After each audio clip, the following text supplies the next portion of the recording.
చాలామంది లేడీస్‌లో ఇప్పుడు ఒక 35 దాటినయి అనంటే అందరికీ కూడా ఫైబ్రాయిడ్ యూట్రస్ అనేది చాలా కామన్ అవుతుంది. అంటే ఆ ఫైబ్రాయిడ్ యూట్రస్ వల్ల గర్భసంచి తీసేయాల్సి రావడము అండ్ గర్భసంచి అనేది ఏమీ అవసరం లేదు, మీరు తీసేసుకోవచ్చు అని కూడా చాలామంది మనకి బయట చెప్తూ ఉంటారు.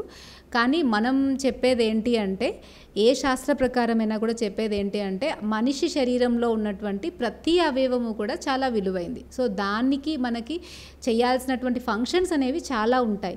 అంతే తప్ప అది అవసరం లేదు అనేది ఏది కూడా ఉండదు. ఎప్పుడైతే గర్భసంచిలో మనకి ఫైబ్రాయిడ్స్ కావచ్చు, పాలిప్స్ కావచ్చు అలాంటివి అయినప్పుడు దానికి సంబంధించి ఎటువంటి ట్రీట్మెంట్స్ చేసుకుంటే తగ్గుతాయో అవి ఫాలో అవ్వాలి తప్ప గర్భసంచిని తీసేసుకోవడం వల్ల మనకి రిజల్ట్ ఉండదు. ఇప్పుడు ఏంటి అంటే, ఒక చెట్టుకి ఏదన్నా ఫంగస్ వచ్చిందనుకోండి, సో దాన్ని మనము సమూలంగా తీసేస్తేనే ఆ ఫంగల్ ఇన్ఫెక్షన్ తగ్గిపోతుంది. ఏదో ఒక కొమ్మని తీసేసినంత మాత్రాన చెట్టు అనేది మొత్తం కూడా మనకేమీ కూడా ప్రొటెక్ట్ అవ్వదు. అదేవిధంగా మనకి ఎప్పుడైతే లేడీస్కి ఫైబ్రాయిడ్ యూట్రస్ అనేది వస్తుందో చాలామంది ఏం చేస్తారంటే, సరే వెయిట్ చేద్దాము, ఇప్పుడు ఫైబ్రాయిడ్ చిన్న సైజులోనే ఉంది కదా అని చెప్తారు. మళ్ళీ ఒక 1 ఇయర్ తర్వాత అది పెద్దగా అయిపోతుంది. అప్పుడు పెద్దగా అయినప్పుడు సర్జరీయే చేసి తీసేయాలి అంటారు. అలా కాకుండా మనకి ఫైబ్రాయిడ్ యూట్రస్ వచ్చినప్పుడే, ఫస్ట్ స్టార్టింగ్లో ఉన్నప్పుడే మనం ఇంట్లో చేసుకునేటువంటి కొన్ని మెడిసిన్స్ వల్ల ఫైబ్రాయిడ్ యూట్రస్ అనేది మనం కరిగించుకోవచ్చు అండ్ నార్మల్ లైఫ్ స్టైల్ని కూడా లీడ్ చేయొచ్చు.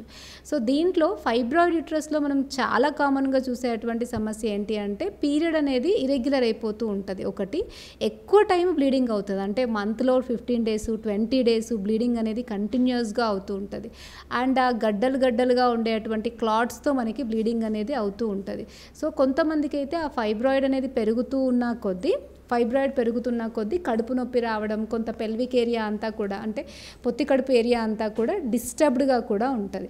సో అలాంటి కండిషన్స్లో మనము ఈ ఫైబ్రాయిడ్ని తగ్గించుకోవడానికి స్టార్టింగ్లోనే, అంటే ఇప్పుడు నేను చెప్పేవన్నీ కూడా ఒక స్టేజ్కి వెళ్ళిపోయి 3rd 4th స్టేజ్లో ఉన్నప్పుడు అవి హెల్ప్ అవ్వవు. కానీ అవి ఎప్పుడైతే స్టార్ట్ అవుతూ ఉంటాయో, స్టార్టింగ్లోనే ఉన్నప్పుడు మనం చేసుకునేటువంటి కొన్ని చేంజెస్ వల్ల డెఫినెట్గా మనకు అవి ఇంకా అంటే నార్మల్గా ఏదైనా ఉంటే ఫస్ట్ స్టేజ్లో ఉంటుంది, తర్వాత 2nd స్టేజ్, తర్వాత 3rd, తర్వాత 4th, అలా ప్రోగ్రెస్ అవుతూ ఉంటుంది. మనం ఫస్ట్ స్టేజ్లోనే దాన్ని ఆపామనుకోండి, అది రివర్స్ అయిపోయి నార్మల్ అవుతుంది.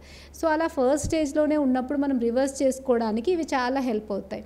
సో ఫైబ్రాయిడ్ యూట్రస్లో కూడా రెగ్యులర్గా మీరు నైట్ పడుకునేటప్పుడు ఆముదం అనేది వేడి నీళ్ళలోనన్నా లేదా పాలల్లో అయినా కలిపి తాగి పడుకోవడం వల్ల స్లోగా ఫైబ్రాయిడ్ సైజ్ అనేది కరగడానికి ఛాన్స్ ఉంటుంది. అండ్ రెండవది, లేడీస్కి సంబంధించినటువంటి పీరియడ్కి సంబంధించినటువంటి ఎటువంటి ప్రాబ్లంలో అయినా ఆముదం అనేది రామబాణంలా పనిచేస్తుంది. సో ఆముదంని ఇంటర్నల్గా తీసుకోవడమైనా, ఎక్స్టర్నల్గా పొత్తి కడుపుకి అప్లై చేయడమైనా కూడా మనకి చాలా వరకు అక్కడ ఉన్నటువంటి ఏదైతే ఇంబ్యాలెన్స్ అంటామో అది చాలా వరకు హెల్ప్, అంటే నార్మల్ చేయడానికి యూజ్ అవుతుంది. ఆముదంని కొంచెం డైరెక్ట్ వేడి చేయకూడదు. ఒక గిన్నెని ఫస్ట్ వేడి చేసి తర్వాత బంద్ చేసిన తర్వాత దాంట్లో ఆముదం వేసి, ఆ ఆముదంతో రెగ్యులర్గా నైట్ పొట్టకి మసాజ్ చేసుకోవడం వల్ల లేడీస్కి చాలా వరకు మంచిది. ఇంకా ఫైబ్రాయిడ్స్ ఉన్న వాళ్ళైతే ఆముదం ఆకులు దొరుకుతాయి.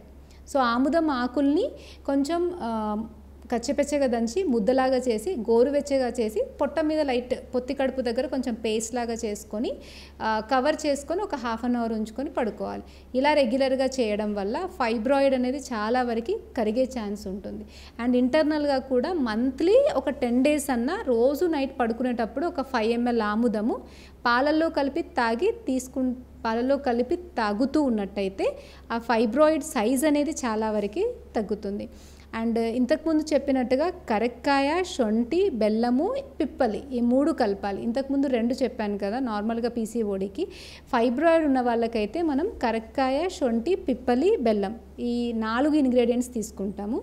దీనివల్ల మనకి ఫైబ్రాయిడ్ సైజ్ అనేది తగ్గుతుంది.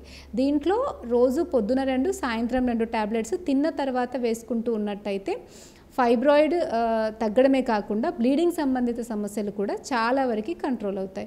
సో ఇలా మనకి పీసీఓడి కావచ్చు, డిస్మెనోరియా కావచ్చు, ఓవర్ బ్లీడింగ్ కావచ్చు, ఇవన్నిటిలో కూడా మనం చెప్పేటువంటి ఆముదం కావచ్చు, కరక్కాయ, శొంఠి, బెల్లం, పిప్పళ్ళు, ధనియాలు ఇవి చాలా వరకు ఇంట్లోనే దొరుకుతాయి. వీటిని మనం వాడుతూ ఉన్నట్టయితే మనం అసలు నెక్స్ట్ స్టేజెస్కి వెళ్ళము, గర్భసంచిని తీసేసే స్టేజ్ వరకు అయితే అసలే వెళ్ళం.